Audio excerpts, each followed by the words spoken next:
Hello, everybody. Welcome to this afternoon or this evening's webinar, depending on where you are. We are the Capacity Building Institute, and we're really pleased to have this Capacity Series webinar on the subject of how to be an executive director. And more specifically, we want to drill down with some real leaders from the Canadian environmental sector on how to balance mission with good governance. So I'm really looking forward to an exciting conversation today. My name is Robb Barnes. I'm the Executive Director of Capacity Building Institute. Our regular host, Sam LaPrade, was unfortunately not able to attend tonight. So I told Sam I would do my best Sam LaPrade impression and try to bring it home without her being able to join us. So as I said, we have a really great panel lined up tonight. We've got three nonprofit leaders from across the country and mostly based in Southern Ontario. Sabrina Bowman, who I've had the pleasure of working with for years. She's been at Ecology Ottawa. She's been the executive director of GreenPAC. She's been with Environmental Defence and many other organizations. We've got Priyanka Lloyd, who's with Green Economy Canada, which is a fantastic, national level organization working to strengthen Canada's green economy. And we have Lynda Lukashyk, who's really a sector leader and has been, a source of wisdom and inspiration for the years that I've known her, is the co-founder and executive director of Environment Hamilton.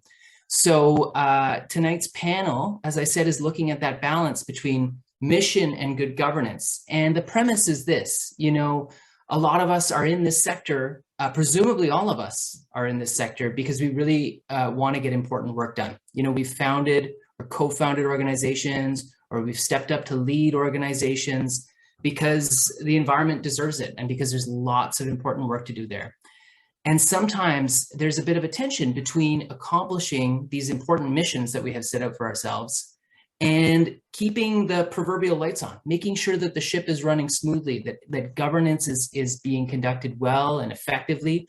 And so tonight we'd love to hear from a range of perspectives on how this gets done, how folks balance these things. So we're gonna have a conversation throughout. Folks are invited, attendees are very welcome to enter questions in the chat. And one of the portions of the conversation we'll look specifically at those questions. Of course, we might answer them midway through, but if not, we're going to spend a fair amount of time towards the end answering questions from the audience. So there we go. Without any further ado, let me turn it over to my wonderful panelists. And I thought I'd set this up with a bit of a question that allows each of them to provide some background on themselves and how they came to this work. So the question is, can you tell us about yourself and your organization, and in some cases, multiple organizations? What was it about the organization that most appealed to you when you founded it or when you decided to step up and lead it? So Lynda, why don't we start with you and hear your story about Environment Hamilton, how you came to it, and what was it that appealed to you about Environment Hamilton? Sure. So Environment Hamilton is now over 20 years old, and I'm a co-founder. So the story goes a couple of decades back. And for me, it was being very actively engaged at the grassroots level in Hamilton on a big environmental issue, and that was trying to save Red Hill Valley from an expressway. And many of us who were involved in that battle, it was civic engagement in a big way.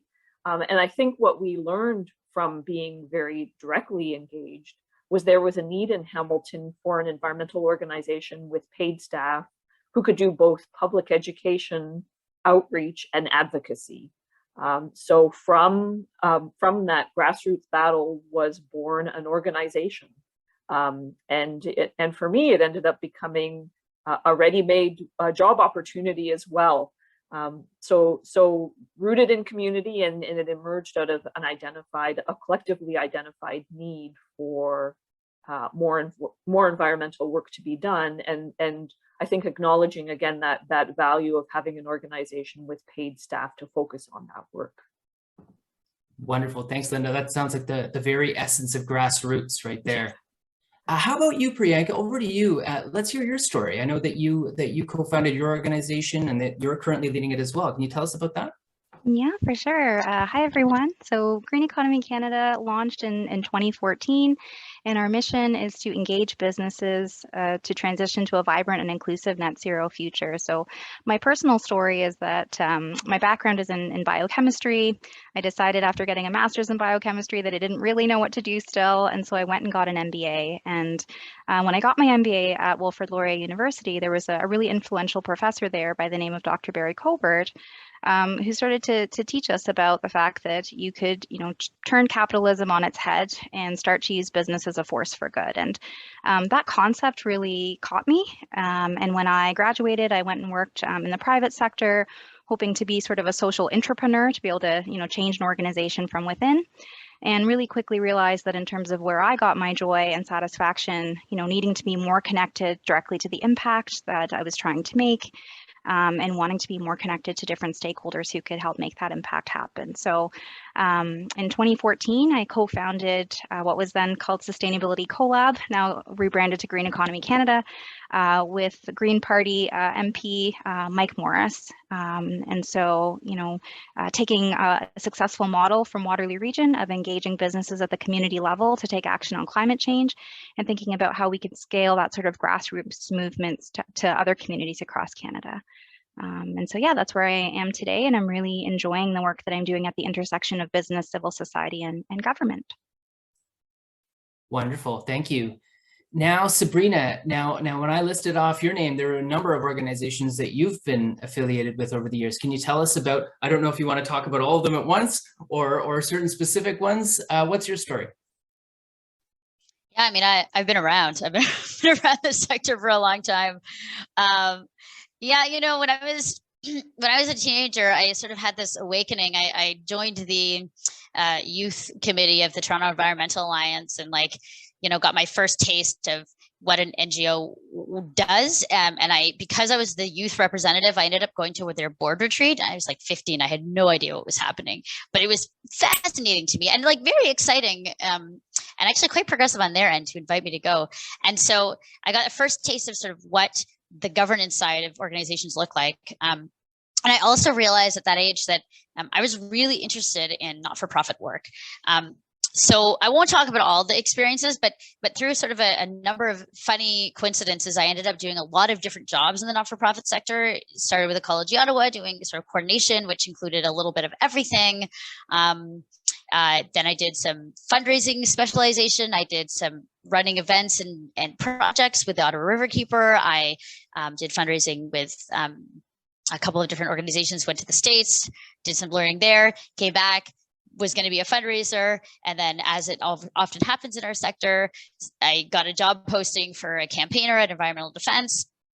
Didn't have campaigner experience, but applied and got hired, and did that for 3.5 years, got kind of bit by the climate change bug, was really happy there. And then got a phone call from somebody I had known from Ecology Ottawa who was like, we need somebody to run our election campaign at GreenPAC. And if you take this, we'll build you into an executive director. And I had known by that point that that was something I was really interested in. I felt really excited by the idea of stepping into that position. And, it was a new organization. It had just been founded. And putting all of the systems in place, understanding where the organization is going and doing some of the strategic thinking was really appealing to me. So that's how I ended up at GreenPAC. And for those who don't know, GreenPAC is an organization that's trying to build environmental leadership in politics, works a lot in the election space, also has a really neat parliamentary internship for the environment. So if you know any young folks who are environmental leaders, send them to the internship. It's great. It's an amazing experience. It was my dream job. It was my dream job. So I finished there. I now work at Toronto Metropolitan University's Leadership Lab. And I'm kind of trying to figure out what I'm going to be when I grow up, because I did my dream job of being an executive director. And now I'm trying to figure out what's next. Thanks for that, Sabrina. And maybe we'll stay with you because you've got this very extensive track record, right? You've seen a lot of different organizations try, presumably, to tackle their problems in a bunch of different ways. So when you were executive director, how did you divide up your time? And how has that evolved over the years? Yeah, that's a great question. Oh, I also just want to say I recognize a lot of people in the room today, and that a lot of them have a lot of expertise. So I'd encourage, Priyanka and I was suggesting this earlier, like we encourage you to put your thoughts in the chat as well. You know, I think that every executive director is different and brings their own style to the job. And for me, I had a real focus, especially early on, for me, staff wellness and staff happiness was very important. I don't think I always nailed it, but I did spend a lot of time on, you know, one-on-ones with my staff, like making sure they were happy, problem solving, troubleshooting, all that stuff. That was really a priority for me. I also tried to push strategic direction, and I've done this there. I've also done this on boards that I've been on to try to make sure organizations are like looking forward. And then how do we avoid the dreaded mission drift? How do we make sure that we're staying focused? Again, did I nail it? I don't think so, but like I tried, you know, and I was very young too. I was, you know, I started at that job. I became the executive director, I think when I was 34, and I'm 39 now. And, maybe it was 33. I'm not even sure, but I didn't, you know, so I would say too that I was also learning. So a lot of my time was spent kind of figuring it out. I'm not sure that in fact, I know that I didn't have like a set plan for how each day was going to look. A lot of the time, I think a lot of people here will have had this experience that basically, you know, sometimes it was just putting out the fires, right? So I really had to focus on cutting out that time for things like strategic planning. The longer term visioning stuff can get really, really lost in the day to day. And I think that I also evolved over my time as executive director, that I really started out just kind of trying to understand what was happening, and like, you know, had some pretty funny experiences. Like, you know, one day I might spend 2 hours getting a free chair on Kijiji and rolling it, you know, into the subway and down the streets of Toronto, which is something I actually did. And it was the second time in my career that I have rolled a free office chair through a downtown to get into my organization. You know, so there was that, like, but there's everything from that to like creating the fundraising plan, to hiring the staff, to figuring out, you know, severe HR issues, to helping with project management, board relations, all that. For me, no day ever looked the same. And I don't think I was consciously choosing how to organize my time. I imagine that other people on this panel have a better sense of how to do that, but that's something that I think that it was always changing, which is appealing to somebody who has a brain that's a little bit unfocused, but also sometimes is a problem in terms of actually figuring out where to put my time. So over to you, Lynda. Have you figured out, you said 20 years ago, Environment Hamilton was co-founded, and you've been leading it since then. Have you figured out how to be an executive director at this stage, or do you feel like you're still evolving? What have you learned in terms of how you divide up your time? Yeah, I want to say, I think it was Sabrina who said she's still trying to figure out what she wants to be when she grows up. And I feel the same way, I'll be honest. You know, it's an evolving sort of role. And I think about when I jumped in all those years ago, and you know, I jumped in as an activist. So I think that's always been part of the way Environment Hamilton has functioned. So, you know, sometimes I'll talk to EDs of other organizations, and it's a lot of a focus on administrative responsibilities. And I know moving into the role that I have now, I knew I couldn't do it if I couldn't still also, you know, be getting my hands dirty and my feet wet on the issues that are so important to our organization. So it's a bit of a melding together of continuing to be an activist and an environmental educator, and taking on all of the other tasks that an executive director would be responsible for. So I guess organic is a good way to describe it. And it is one of those things where, you know, again, I can relate to the rolling the desk chair down the street kind of approach as well, where I think we've always functioned as an organization where there's nothing I would ask my staff to do that I wouldn't do myself. And I think for us as a small on the ground grassroots environmental organization, that's been very important for the organizational culture within, and I think as well in the way that we interact with community too. So yeah, you know, it's definitely very organic. We do what we need to do to keep the organization running, and for me, that's involved wearing all the hats that you need to wear to keep an organization functioning. You, Priyanka, if you think about your background, you know, you said you got an MBA and then you went into the sector with that, you know, really, really kind of strong business training. Any surprises along the way? Have you changed how you do your job based on your experience today? Yeah, I mean, I would strongly, echo what Sabrina and Lynda have said, that, to do this job, you definitely need to be a jack of all trades, I think, and, be willing to kind of embrace what comes, even when you don't feel like you're ready for it, or that you necessarily have any training. I don't know, I'm not a lawyer, but I read a lot of legal documents and try to make sure that things are okay. And likewise, just have learned a ton on the finance side and all different aspects of nonprofit leadership. I think too, just the different phases that our organizations go through means that our leadership style needs to also change and evolve. And one of the big challenges in this sector is the financial instability that we have. And so, for our organization, we've gone through several boom and bust cycles, which have had us, balloon in staff and then shrink all the way down to, back down to four people. And the kind of role that you need to take on as an ED when you're, the staff size I have now is 17 people. We've grown in the last 1 to 2 years from 4 to 17 people. The leadership challenges I have now and evolving my leadership style to pull out of the things that I used to be so involved in, that's an evolution for me. And part of that is, building up or having the institutional knowledge and memory in the organization that you can step out of the day-to-day to be able to focus on the strategic.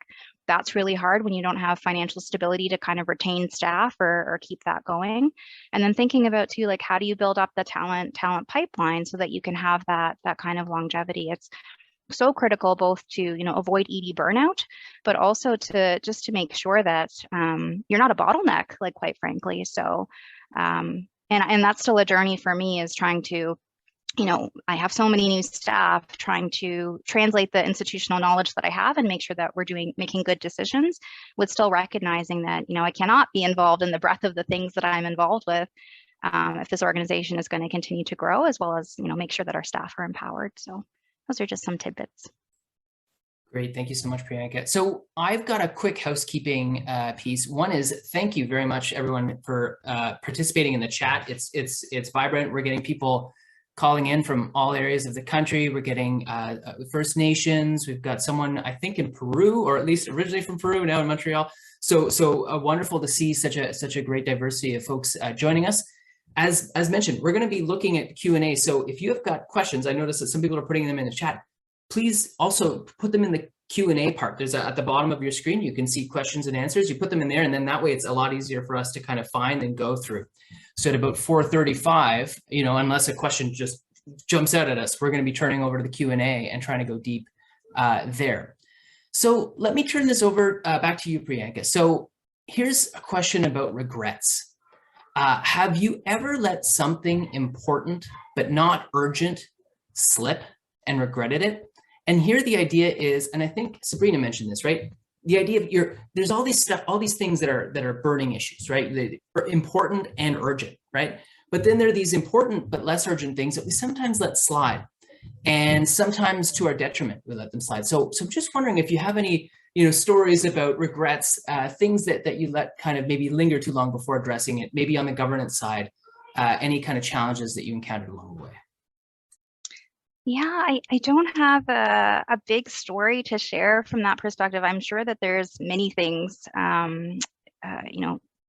that I could pull with a little bit more time to think about that. I mean, I think one of the pieces there, so there's always challenges around, keeping policies up to date, thinking about succession planning, and what do you do if the, key person on your team is not there anymore, because life changes and they can't always exist. There's so lots of pieces around that, for planning and making sure that there's resiliency in the organization. I would say, just going back to those kinds of, boom and bust cycles too, I think there's a piece here, not just for people, but also thinking about, your funding relationships and also the kind of work that you're doing. And so, it can be really easy to have an exciting idea. You have people that are willing to invest in the idea. You get the grants to do the work for a couple of years.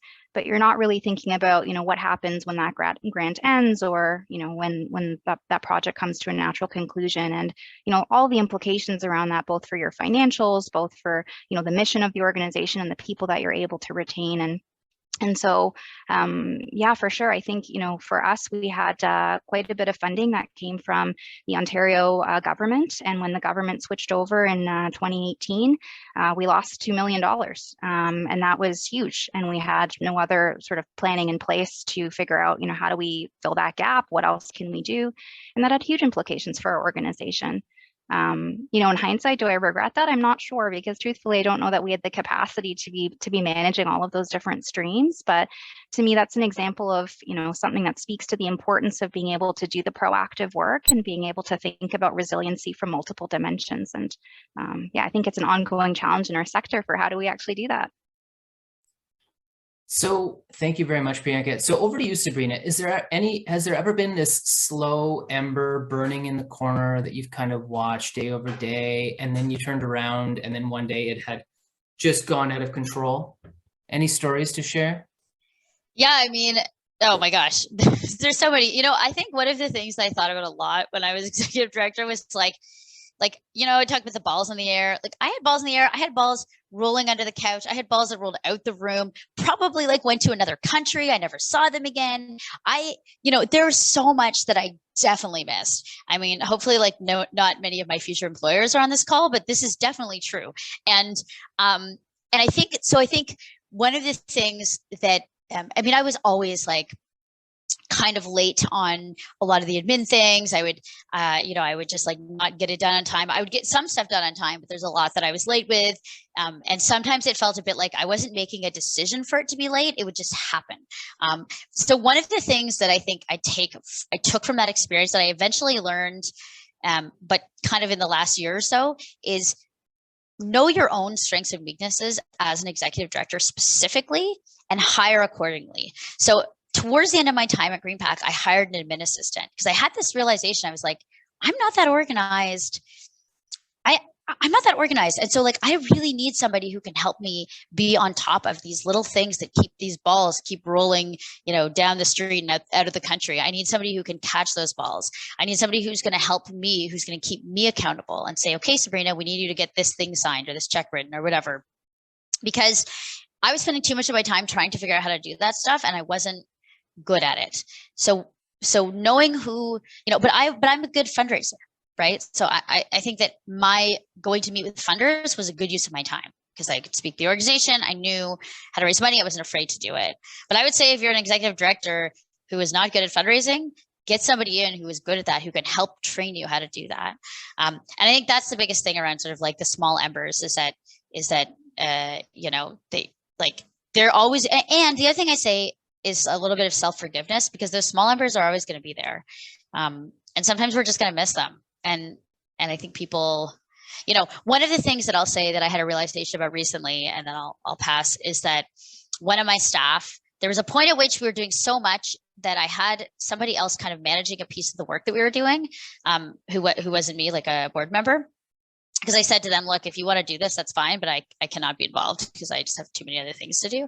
So I took it on, but then I think as a result, some of the staff who were working on that project got a little bit burned out, and it was a really ambitious project. It was really great, but it was really stressful.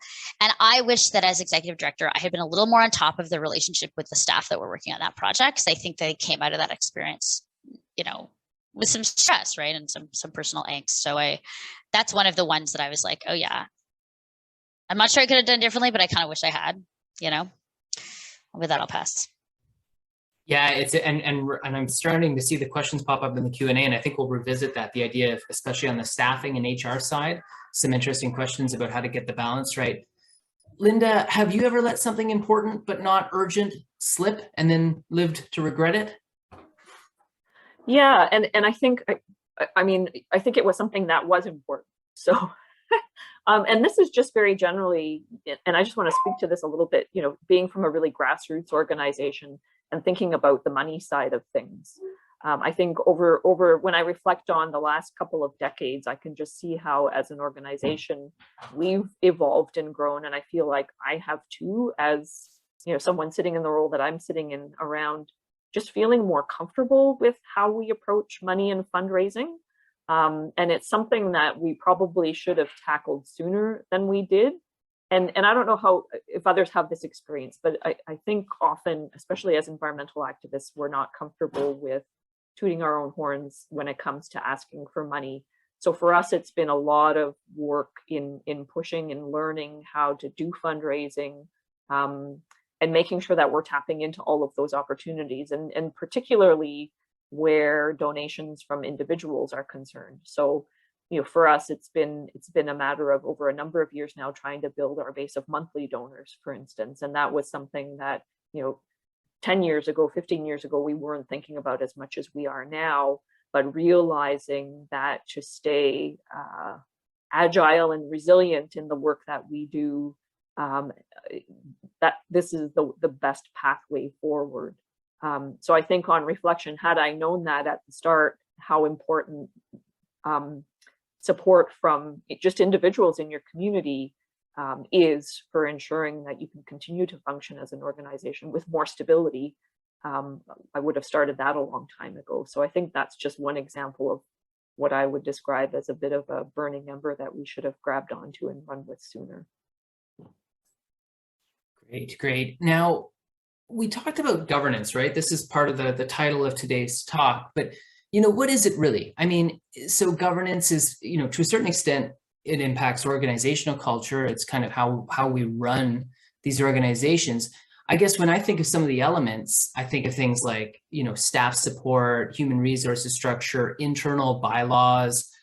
People have mentioned the money piece in terms of the fund development elements and fundraising as well, board succession, strategic planning. So there's a long list, right? And to a certain extent, it's quite all encompassing. But when you think of it, Lynda, maybe I'll turn this over to you. What are the elements of good governance that sometimes go overlooked in an organization? And what have you done specifically to address this need? Yeah, well, again, speaking from the perspective of a smaller, locally focused organization, I would say just the formalizing elements of governance. I think that's always a struggle when you're a small organization. So having those basic policies on the books and keeping them updated, I think that can be really challenging when there's so much else that you're juggling as an organization, including at the board level.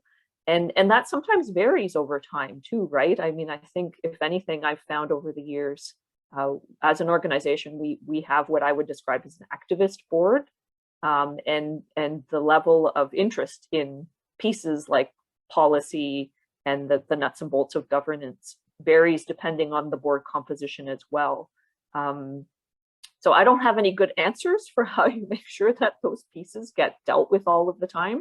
I have found in my experience that within an organization, you just sort of instinctively, I would say this happens at both the board and the staff level, when you've hit points in your history where you need to revisit your strategic plan, you need to update and ensure that everyone's aligned in terms of the organization's vision. And we're all working in a very dynamic realm, with environment, environmental justice, social justice issues. I know organizations, we really try to stay in the forefront of what the key issues are. So that also influences how frequently and the kinds of approaches that you use within your organization to revisit mission, vision, and values and adjust accordingly. So I don't know if that answers your question. I feel like for us, it's been very organic, and I'm not going to lie. I think as an organization, we haven't been fixated on written policy as much as we have been on, just important and regular strategic conversations about the direction the organization is heading in. Yeah, and I think that's a tension that's at the heart of many of our organizations, which is why we talk it through. So great, I think it's a great answer, great insight.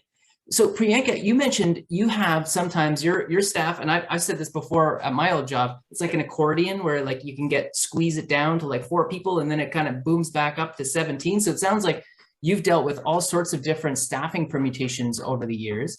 Have you thought about, do you have some of those, you mentioned too, I think interestingly, where you said, maybe we weren't equipped to have handled that large grant or that large project, right? So do you have elements of good governance that you've been working to strengthen that you see that often go overlooked in an organization? Are there things that you've been paying particular focus on? Yeah, I think there's a couple, and I can decouple maybe some of the strategies we found effective to deal with that. But the financial piece is a big one for organizations. It's a big one in that it's a big time sink if it's not well organized, and it's a big one because there's a liability attached to it, which also has implications for your board of directors. And so really honing in on what exactly are our financial processes, who is responsible for what, when do things get updated, and having a regular accountability mechanism. For example, we have quarterly board meetings, and at those quarterly board meetings, we report on our financials. And even if we're not great at following a regular process on a weekly or monthly basis like we aspire to, we make sure that in time for that board meeting, the books are totally up to date and we feel good. And that process surfaces then things that we've been overlooking or neglecting to then raise a conversation about what are we doing to fix this, because nobody wants to keep going through this process on a quarterly basis. It's just taking too much time. I think the other thing that sort of helped with that, to Sabrina's point, is, maybe this is not so much about the strengths piece. I think is really important. Know your strengths to know where best to spend your time. But what has really been important for us is that somebody else in the organization is accountable for these things. So what I find is, if I'm the only person that knows how to update the policy, or I'm the only person that knows this grant and where it goes and how much money is going to the staff person, chances are the books are going to stay messy. Chances are that nobody's going to be able to move the work forward because it's dependent on me to give all of the answers. And so to really be able to have someone else not only trained, but looking out and responsible for keeping those things humming is an important piece. And then having those accountability structures, for example, whether that's a board meeting, or whether that's having an annual plan where, you're creating that plan, not in a reactive mode, but thinking about the things that need to get done, where you have an operational component. What are the things that on a quarterly or annual basis, we're going to look back on and say, a year from now, these things need to be changed. We're going to feel happy about doing them. And here's the measurable, progress we can achieve. Those structures are really important to help keep me accountable in making sure that the organization is looking after sort of the due diligence pieces that it needs, and making sure we can scale. Great. Now, Sabrina, over to you. We talked earlier, you mentioned staff, I think on 2 occasions. You mentioned a recent project where there was this bit of a risk of burnout, right? It was a very exhausting project, a very ambitious project. And you also mentioned earlier in the conversation, you said something like, and let me know if this is right, but you said something like, when you started as ED, you had a really strong focus on the staff wellness piece, on staff feeling like they belong. How has that evolved over your approach to staffing and HR issues? So has that changed over the years? Has it evolved? Yeah, has it evolved? Has it changed? Certainly I'm learning a lot more. I had to fire somebody when I was ED. I'd never done that before. That was a real journey, and I was very grateful because I had, and I may talk about this a bit later, but I had somebody on the board who was her specific job was to check in with me every 2 weeks and ask how I was feeling, which is very helpful. And I'll talk more about that later. But I think that, has it changed? I think one of the things that I learned is previous to being an executive director, I was often friends with my colleagues. I was we'd hang out, we go have lunch, we talk about our personal lives. When I became an executive director, it became very clear that I still had camaraderie with my colleagues, but because I was their boss, it did change the relationship significantly. In fact, there was one incident where my colleague, who I got along with really well, would tell me, she's like, oh yeah, me and the summer students, we go and have lunch regularly. And I had this moment of just being like, why don't I get invited to lunch? I want to go to lunch too. But then I was like, right, it's actually very important for them to have their own time. And to have their own time to talk about the organization, to not have the boss there, or she liked to call me, she's like, you're my boss and she was the boss of the summer students, so I was like the grand boss of the summer students. But they need their time away, right? Like you have to understand that there is a power dynamic there, and that your staff are even, no matter how much you kind of get along, like there is a line. And so I did keep more personal stuff to myself. I didn't talk about it with my staff because it didn't feel appropriate. And the only other thing I'd say that's really changed for me, and this also goes in the regrets category, I did not do a good job on diversity and inclusion at GreenPAC, I think, in comparison to what I would have liked to achieve. I knew it was important, and I just couldn't, I didn't want to go into it in sort of a half-assed way and just like, you know, like hand wavy try to address D&I. And I didn't have the capacity, didn't have the training. So when I left GreenPAC, I actually ended up I've become a bit more like almost militant on this issue, that I've brought it to the past two organizations I've been in a pretty serious way. I've really pushed them on it because I think it's really important. I think it's an area that I've had to do a lot of personal work in. I've had to do a lot of my own decolonization, my own anti-racism training. I'm still working in this area. I'm learning a lot right now about disability, ageism. Like there's all this stuff that I didn't really put the time into when I was at GreenPAC, for better, for worse. And so I think that element of staff is something that I'm trying to learn more about around power dynamics and things like that. And I think our sector, especially in the environment, frankly, we need to be having these conversations. We're getting better, but we're not there yet. Yeah, thanks for that answer. Certainly thought about it over the years, right? And obviously always reflecting and always iterating. So I see now it's 4:36. We're now at a point where we would normally jump to questions and answers, but I think what I'll do right before that is maybe just bend your ears a bit and tell you a little bit about Capacity Building Institute. For those of us who are new to the call, who haven't heard of this organization that is hosting the call, basically, because our host was gone, I failed to do this at the beginning where I should have. And so now I'd like to tell you a little bit about the Capacity Building Institute, what we do here at this organization. And it'll just be a few minutes, and then I think what we'll do after that is turn it over to audience Q&A. So while I'm presenting, if you can think up the best questions you've got for our amazing panelists, please do so. Please put it in the chat. And with that said, I'm going to share my screen here. So Capacity Building Institute is a relatively new organization on the scene, the environmental scene in Canada, founded in 2019. And you can see here, this picture was taken in the before times where we actually had training in person, and now everything's moved to online, partly because of COVID, but also because we are a national organization and increasingly having folks approach us from all areas of the country. So what do? Well, we provide capacity building training and support to small environmental nonprofits. And really the aim is to bolster Canada's environmental sector. So there's a wide range of programs basically available for leaders at every level, right? And originally the organization was designed to help executive directors. And then we thought, well, what about senior managers? And what about board members and volunteers and other staff? So we have a number of different training programs and capacity building initiatives to support folks at different levels. And we do have this kind of ambitious goal that 10,000 environmental leaders will be trained in 2030. So by 2030, the idea is basically let's strengthen the sector as a whole as much as we can. And why do we do it? I mean, for the same reasons that everyone else in the environmental sector wakes up in the morning, you know, climate change, nature loss, species decline. There's some really, really serious problems that we're trying to face as a global community. And nonprofits are so vitally important to delivering results here. And, you know, they still get, you know, and you might notice this little stat at the bottom, they still get a very relatively small proportion of charitable donations. Now, there's a difference between nonprofits and charities, but, you know, all this is to say, I think the sector as a whole, there's room for the sector to be strengthened, to become more resilient, and we're here to help there. We think the environment can deserve all the help it can get, that nonprofits play a vital role, that training really matters. And can really be helpful, and that small shops especially can make a huge difference, right? These grassroots groups, we're hearing all these stories about grassroots groups that get started because there's an urgent need in the community. So there's clearly a lot of work that has been done, and there's more work that needs to be done. So that's what we're here to help serve.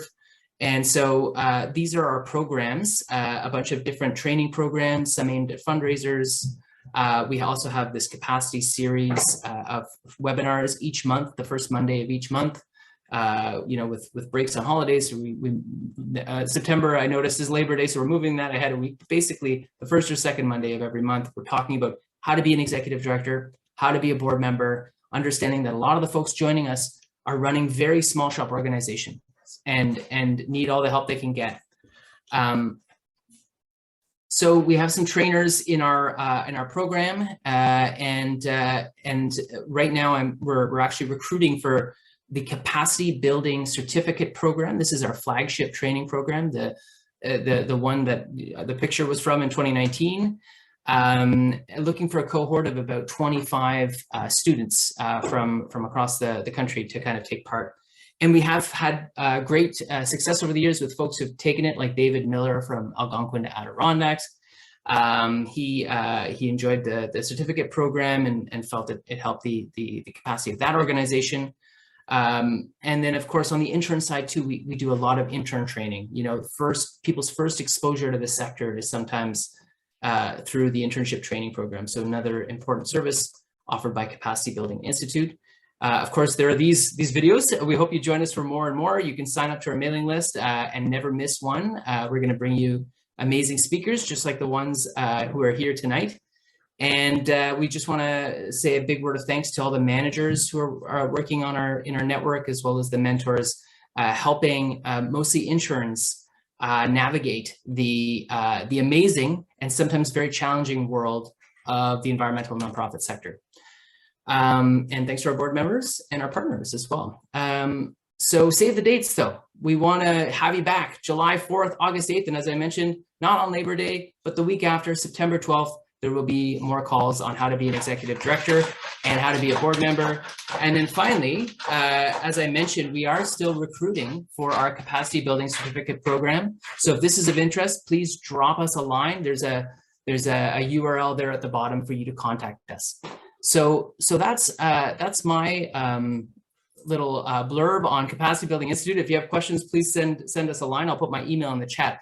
But why don't we now turn to the questions and answers and see if we have questions from folks. So I do see a lot of really great questions here. Now, I saw Charlie's earlier. So we talked about HR and caring for your staff and balancing it. Although if anyone else has perspectives on that, please feel free to jump in. I'm going to go random to the bottom. Let's see. Catherine asks, have you ever had a feeling like you weren't meant to be an executive director?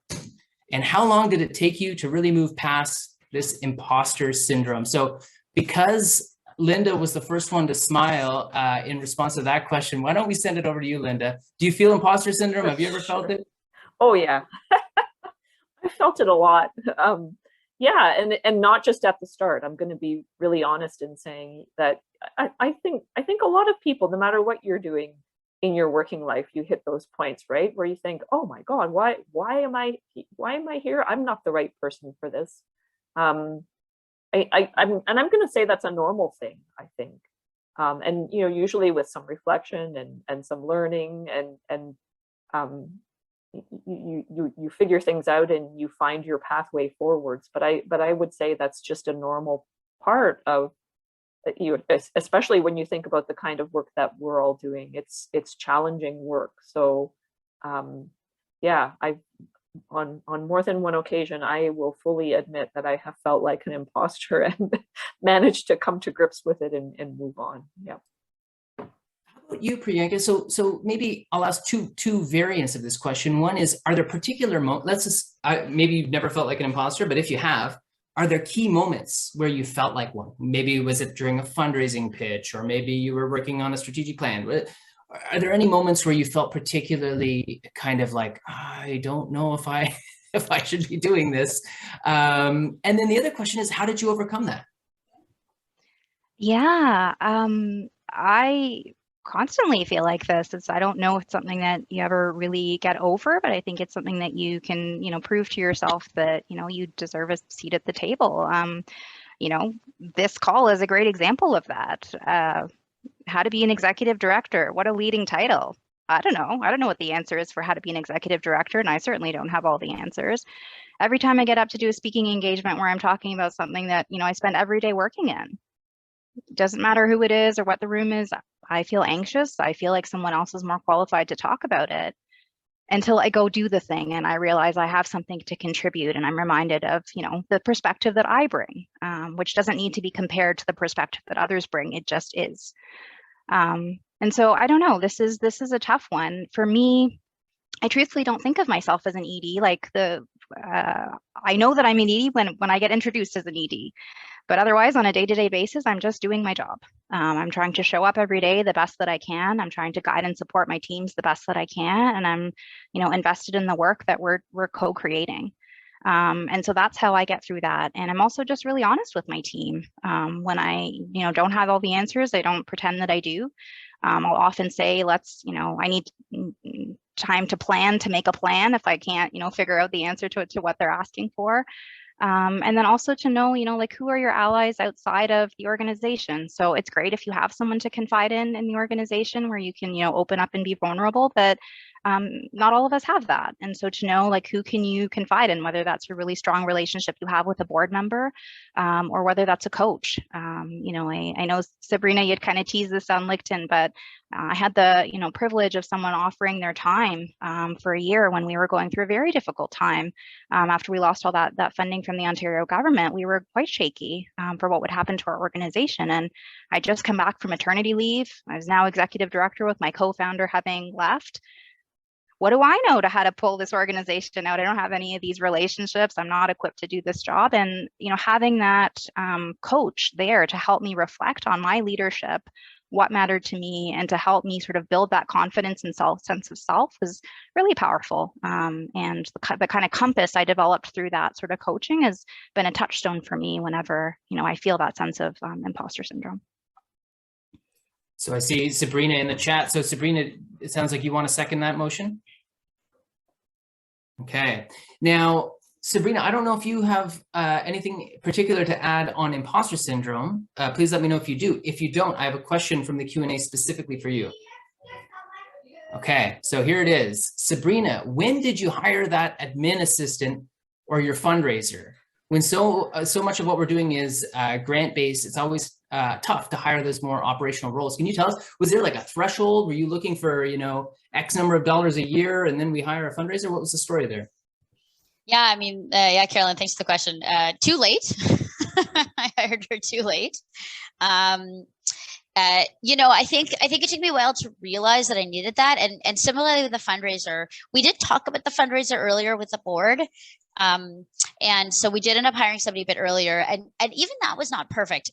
I think that what I had wanted versus what I got were different, because her skill set, she had worked with sort of a big consultancy, and she had worked at a very strategic level on fundraising. And I realized I need somebody who knew how to think strategically about fundraising, but who was willing to boots on the ground, go ask for money, and had not recognized that it would be hard to do that if you're somebody who was just always been hired to do a more strategic role.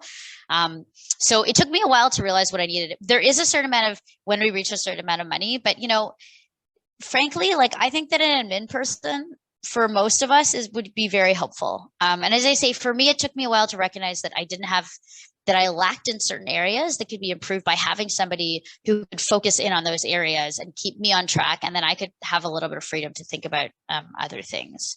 Yeah, I think this falls into sort of, I think Lynda or Priyanka was saying as well, that that to me, those thoughts, those having the breadth of time to think about that falls into the sort of strategic planning bucket, which includes strategically thinking about our organizations and the whole spider web of who's involved and what their skills are, from board to volunteers to staff. And then teasing out what's missing, right? That's something we think about strategic planning. We often think about what is our goal in 5 years in this programmatic area? I think we also need to think about, what do we want for our organization to thrive? And the last thing I'll say, and that includes staff, that includes volunteer. How do we take care of volunteers? How do we thank our board members? How do we have transitions for our board members and our staff? How do we make sure that stuff is all in place? The comment earlier about knowledge sharing is so important. How do we make sure that not one person is holding the keys to everything? And there's another part of your question that I can't remember. What was it? Did I answer? Maybe I answered it. Yeah, I'm looking at it here. When did you hire the admin assistant or your fundraiser? And basically the next statement is that it's hard to The know. funding part.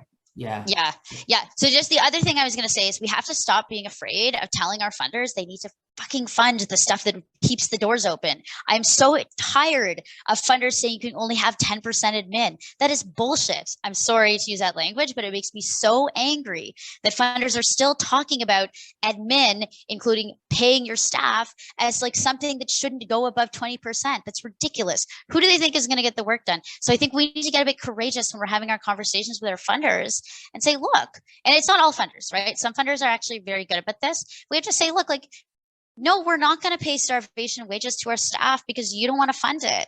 Like, we have to tell them to change that narrative. Like, a lot of the work that we're doing, especially in the environmental space, some of us are doing things like land conservation and tree planting, and we do have hard costs associated.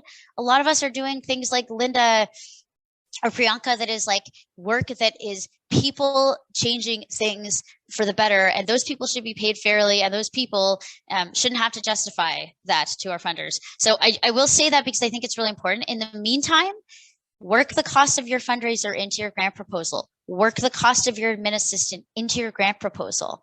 They are doing work that is helping you do the deliverables in that grant. Anyways, I'm going to step off my angry soapbox now, but that's how I feel. It's a soapbox to be on, and I see in the chat, if that's not the video that I remember, I think it is. It is a really interesting one. So thanks to Mark for posting that. But this segues nicely into a related question from Kathy, and maybe I'll just throw it open and see who wants to take it on. So it's really around funding, right? How do you maintain ongoing funding for an ED position? Especially I think in the early days. Over the years, grants are up and down, right? They're intermittent. How do we ensure that we have funding for something that requires ongoing support? Anyone want to take that one on? Lynda. I can start. This is going to take us right back to my conversations earlier about looking at that unrestricted funding and building that base of supporters. I know for us as an organization, I mean, I'm happily funded both by, donations from people who care about the work that we do, but also grants on specific projects. So for me, it enables me to do what I was talking about earlier, keeping my hands dirty in the issues, but also getting a regular paycheck. And again, that it's not easy. So I'm not going to lie, over my time in my role in the organization, I haven't always been employed full time. It's been part of the challenge with an organization and the ebbing and flowing of funding. But I want to say, and I'm saying this out loud more and more, so I'm glad that Sabrina opened up this topic of conversation. Our work in the environmental sector is undervalued, and I think we all know that. I don't think there's anyone on this panel right now who would disagree with that. So it really feels as though we need to figure out collectively how to push for that to change. And if it means funders being comfortable with at least 15, if not 20% admin, if it means helping funders to understand that we also need basic capacity for operating our organizations. Even when you compare our sector to other sectors, I always get the sense that the environmental sector is really not being offered those kinds of supports. And it's important, right? I mean, if we weren't worrying so much about that basic funding as much as we have to, it would enable us to focus that much more energy on what's most important, and that's tackling all of those environmental issues that are happening around us. Thanks, Lynda. Now, Priyanka, I think your hand went up right after Lynda's. Did you want to take on that question? And if not, I've got one specifically for you. Yeah, I just wanted to chime in and say here too that yes, for sure, having a longstanding base of partners makes a difference. You still find people that are really passionate about your cause and can invest. For us, we're really lucky to build relationships with some foundations that are willing to, not ask questions about operational funding, as an example, because they understand that it's important to our work. And I think we're starting to see in some social innovation circles anyways, some jargony words that, things are changing to move more towards trust-based philanthropy, maybe not fast enough. What I wanted to raise, though, is also just the importance of the board in this conversation. So, oftentimes if boards are disconnected from the reality of how organizations are actually functioning, not privy to how much overtime is the ED doing, not privy to how does the, constant ebb and flow of staff impact the ability to carry out the mission, the board can actually put a lot of pressure on ED and staff for what's the next project. Oh, I'm really excited about this thing. Let's go after this shiny nugget. And that makes it really tough for the ED to be able to make the case that we can't actually, if we go after this thing, we don't have the capacity, or we need to be raising more money to do X, or, that's lovely, but we haven't gotten to Y. And I think, having a board that is able to understand and support and also play an active role in raising those funds. It can't just rest all on the shoulders of the ED. We need champions and supporters. And if that's, opening the door to a conversation that allows you to raise funding, or, helping to take some of that lift off of the ED shoulders, it's so important as part of longevity for the organization. So we've got 5 minutes left, and I think what we'll do with the remaining time is see if anyone has the answer to our question, which is, how do you balance your mission with good governance? Any parting words of wisdom for our crowd here today? Sabrina, why don't you take a crack at it? Any thoughts as we wrap up? I mean, I think these things are connected, right? Like, our missions can't happen if we don't have good governance. If we don't have an effective board, it's going to get in the way of our ability to achieve our mission. If we don't take care of our people and they leave all the time, we're not going to be able to achieve what we want to do. If we work ourselves to the bone as leaders and try to take everything on our shoulders, we can't do our work. So I think that's the thing that I always think about is that. And then the second piece I would say is that it's going to be highly imperfect in both cases. Both the mission is going to need massaging over the years. You might need to switch direction. Priyanka, your experience of losing your funding, I'm sure made you have to reconsider what you're doing, right? Like, the mission is going to change, and your good governance can support that shift. And similarly, you're always going to go through things and realize that your governance isn't good enough. When I was the GreenPAC of ED, I think when I left, we still didn't have an HR policy. And I was like, well, that would be a thing that would be useful, because it just didn't happen, because there just wasn't time, or I prioritized different things, or I prioritized the wrong things, right? You're never going to get it perfect.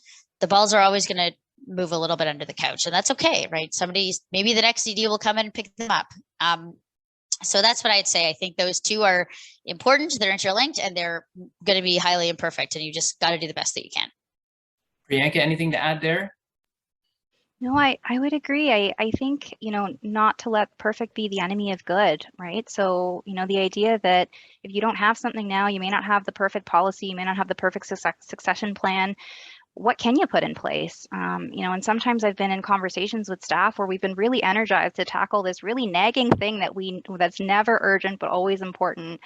And we've taken an hour together to workshop something that has been good enough and fills a gap that someone else will come and build on or will make better. So I would strongly encourage that. And then just to kind of echo that, for me, what's really made a difference is having those structures that help pull me out of the reactive and force me to make sure that I'm also looking at the proactive, whether that's quarterly board meetings where the board is helping to hold me accountable, whether that's an annual plan where we're tracking and measuring goals that we're working towards, or whether that's staff that's tasked with a particular responsibility and they're going to make sure that they're getting the support that they need in order to move that forward. So that's the way that I kind of counterbalance my tendency, which is let's go after the really great shiny stuff and do bold, ambitious work. How about you, Lynda? How do you balance mission and good governance? Yeah, I love what both Sabrina and Priyanka have said. I think they've really captured it nicely. And I would just add to it, I think you never want to lose sight of organizational agility and that ability to I don't want to use the word pivot, but I'm going to say to move and adjust as you need to, as challenges are being thrown at you, but also as the issues evolve and change. And then I would add to that, in terms of mission and governance, you never want to lose that ability for people to be passionate about what they're working on. You always want that to be part of what you're doing, and to create a space where you can have meaningful conversation and people who come to work for your organization are feeling like they're doing meaningful work. I can say just from my own personal experience, that's been probably the most important thing about being able to work in this sector is that feeling that the work that we're doing is meaningful and impactful out there in the real world. Well, thank you to everyone. We've got 15 seconds left, so I just wanted to take this opportunity to thank the panelists for joining us. Thank you to Hannah for all the operations and technical support. And thank you to everyone for joining us. If you want to catch up on this later, it will be on our YouTube channel. If you want to get in touch, visit us at capacitybuilding.ca, and you can find our coordinates there. Hannah and I are there. We look forward to hearing from you, and we look forward to seeing you at the next Capacity Series webinar. Thanks everyone for joining us, and I hope you all have a great evening.